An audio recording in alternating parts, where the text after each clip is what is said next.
ಗದಗ ನಗರದಲ್ಲಿ ದಲಿತ ಪ್ರಗತಿಪರ ಸಂಘಟನೆಗಳ ಒಕ್ಕೂಟದಿಂದ ಮನುಸ್ಮೃತಿ ದಹನ ದಿವಸ ಜಾಗೃತಿ ಕಾರ್ಯಕ್ರಮ ಜರುಗಿತು.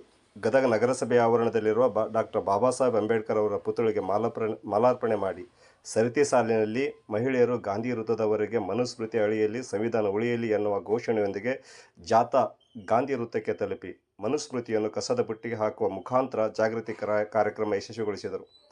ಈ ಸಂದರ್ಭದಲ್ಲಿ ಈ ನಾಡಿನ ಬಂಡಾಯ ಸಾಹಿತಿಗಳಾದ ಬಸವರಾಜ ಸುಳಿಬಾಯಿ, ಎಸ್.ಎನ್. ಬಳ್ಳಾರಿ, ಅಶೋಕ್ ಬರಗುಂಡಿ, ಶೇಖರಣ್ಣ ಕವಳಿಕಾಯಿ, ಅರ್ಜುನ್ ಗೊಳಸಂಗಿ, ಬಾಲರಾಜ್ ಅರಬರ್, ಆನಂದ್ ಸಿಂಗಾಡಿ, ಶರೀಫ್ ಬಿಳಿಯಲಿ, ಬನಹಟ್ಟಿಯ ಸಾವಿತ್ರಿಬಾಯಿ ಪುಲೆ ಮಹಿಳಾ ಸಂಘ, ಒನಕೆ ಓಬವ್ವ ಮಹಿಳಾ ಸಂಘ, ಯಾವಗಲ್ ರಮಾಬಾಯಿ ಮಹಿಳಾ ಸಂಘ, ಕಳಸಾಪುರ ಎಲ್ಲ ಮಹಿಳಾ ಸದಸ್ಯರು ಹಾಜರಿದ್ದರು.